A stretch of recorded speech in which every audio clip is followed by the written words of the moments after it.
Sejam bem-vindas ao canal Sua Vida de Mãe, ou por que não, Suavidade Mãe.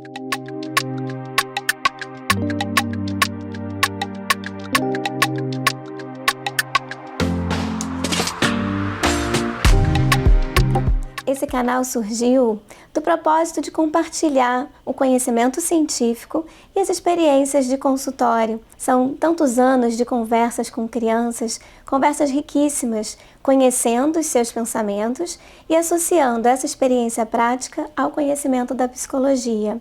No estudo do desenvolvimento infanto-juvenil, a gente vai entendendo como é que é a formação do pensamento.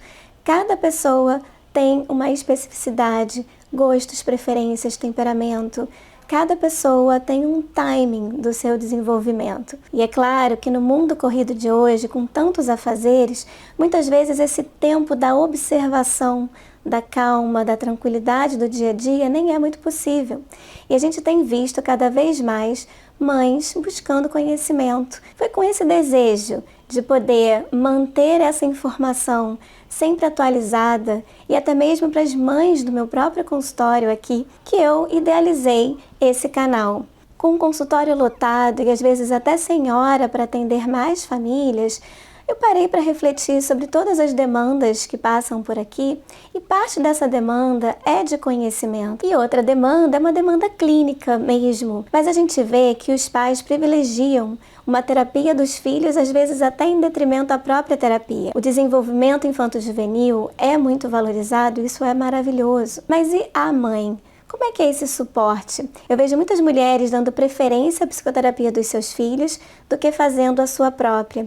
E às vezes aqui no consultório demandando mais tempo para orientação, para falarem do seu papel de mães, para falarem de si como mães. E é pensando em toda essa experiência, essa demanda, que eu idealizei e formulei esse canal chamado Sua Vida de Mãe, justamente para a gente pensar que esse cotidiano pode ser mais suave. Eu quero estar mais próxima de vocês e quero também que vocês possam contribuir com as experiências práticas de vocês, porque o processo educacional é um processo que demanda observação, atenção, muita resiliência, muita compaixão. Eu sou Suzana Rodrigues, psicóloga clínica, da linha cognitiva comportamental, atuo há mais de 20 anos com consultório clínico. Por mim já passaram mais de 1000 famílias em atendimento para todos os tipos de transtorno. Faço muita orientação de pais no consultório e percebo que as dúvidas não deixam de ser muito frequentemente as mesmas. Cada um com a sua demanda e com a sua dinâmica familiar, mas na conversa, na comunicação, como se aproximar, como desenvolver o pensamento e o raciocínio de uma criança, como ajudá-la a construir o que ela precisa de alicerce interno, tanto emocional quanto cognitivo, para que no comportamento dela ela expresse uma adaptação adequada às demandas da vida. A gente diz em psicologia que flexibilidade cognitiva, ou seja, ter flexibilidade no pensamento, saber ler adequadamente um contexto, saber se posicionar, saber reprogramar um pouco aquela expectativa, entender qual é a demanda daquele ambiente, é uma inteligência importante. Hoje o conceito de inteligência versa mais sobre essa adaptação à realidade.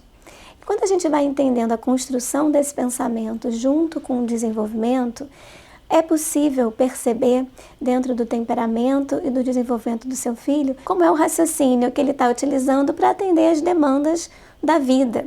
O comportamento só expressa aquilo que faz sentido, aquilo que coerentemente existe na estrutura cognitiva, no pensamento e na emoção. Emoções, a gente sente.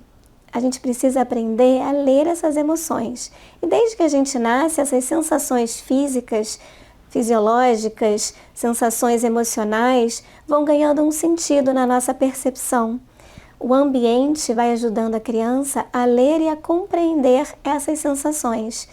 Na hora de formar um pensamento a respeito de si, do seu próprio sentir e daquilo que ela mesma percebe, coerentemente da vida, se ela está conseguindo perceber todos os elementos que existem dentro de um determinado contexto, depende dessa interação social, afetiva, amorosa. É no afeto, é na relação afetiva que a gente vai construindo esse senso sobre a vida. Construir pensamentos saudáveis, flexíveis, capazes de ler emoções próprias, de ler o ambiente, capaz de entender o que aquela demanda social está me exigindo, exige muita observação, proximidade e presença. Então eu quero te ajudar a saber o que observar, como observar um comportamento entendendo que ele é fruto de uma relação entre pensamentos e emoções. E como entender a cada etapa do desenvolvimento a formação desse pensamento. Quanto mais esse pensamento for organizado, quanto melhor a compreensão do ambiente, melhor é a expressão do meu comportamento, daquilo que eu preciso responder. Eu recebo muitas crianças no consultório com comportamentos desafiadores para suas famílias, para a escola. Mas o que seria um comportamento desafiador? Muitas vezes esse desafio, ele vem de uma incompreensão do ambiente ou mesmo das próprias emoções. E a gente precisa entender qual a raiz daquele comportamento para poder ajudar a criança não na consequência final, numa punição ou num limite, mas no que ela está precisando para compreender melhor as demandas e as emoções existentes em todas as situações e no que ela está percebendo no próprio corpo, inclusive.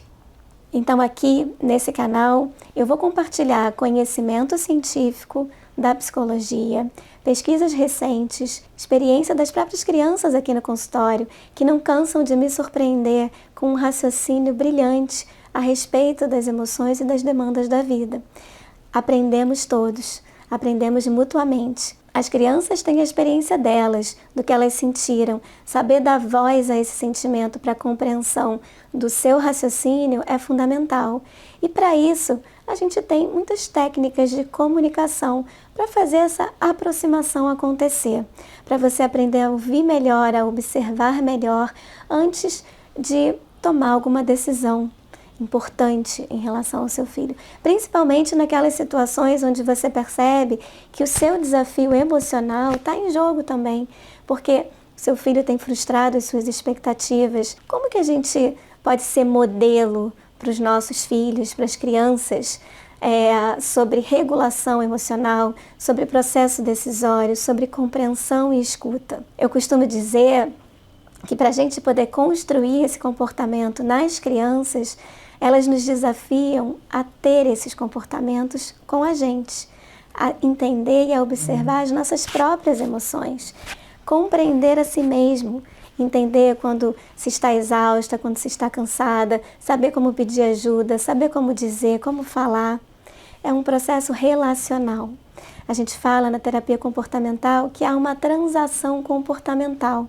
É claro que o que um faz influencia o outro e vice-versa. Então as crianças também causam e provocam emoções das mais diversas. E não são só emoções brandas e fáceis. Mas com conhecimento a gente consegue tornar esse processo mais suave. Principalmente quando a gente entende que o amor, ele não é só um sentimento. Ele não é só uma reação ao que o outro faz.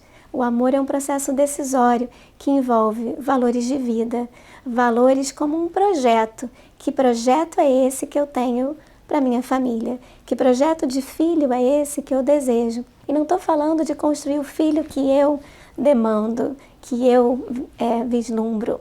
Estou falando de compreender os valores essenciais, virtudes, valores que eu quero ensinar, e nessa empatia e compaixão mútua, poder conhecer o seu filho de verdade, quem ele é, qual a sua essência, como ajudá-lo dentro das próprias habilidades a se desenvolver, a crescer de maneira saudável. Para isso, pode ser mais suave o cotidiano, porque quando esse cotidiano está esgarçado por brigas, gritos e mais tentativas de controle e punição, o que se perde é a relação. Para a gente começar esse processo de novo, a gente precisa retomar a relação, se conectar. Existe uma máxima na psicologia infantil que é: precisamos conectar antes de corrigir.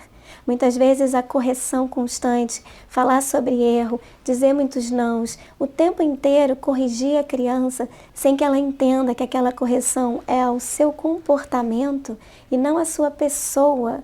Isso fica muito confuso. Um cérebro que está se desenvolvendo demanda muita segurança, muito afeto, muito senso de si como alguém querido, pertencente e participante daquele núcleo. Independente das histórias de vidas, que são muitas e não são fáceis, o que a gente precisa compreender para você que está aqui buscando essa suavidade, para você que está aqui desejando essa relação próxima e de respeito com seu filho, é compreender, é olhar, é observar com muito cuidado. Observar com cuidado também entendendo que ele está crescendo e aprendendo. Então aqui nesse canal eu vou compartilhar com vocês conhecimentos sobre essas fases do desenvolvimento.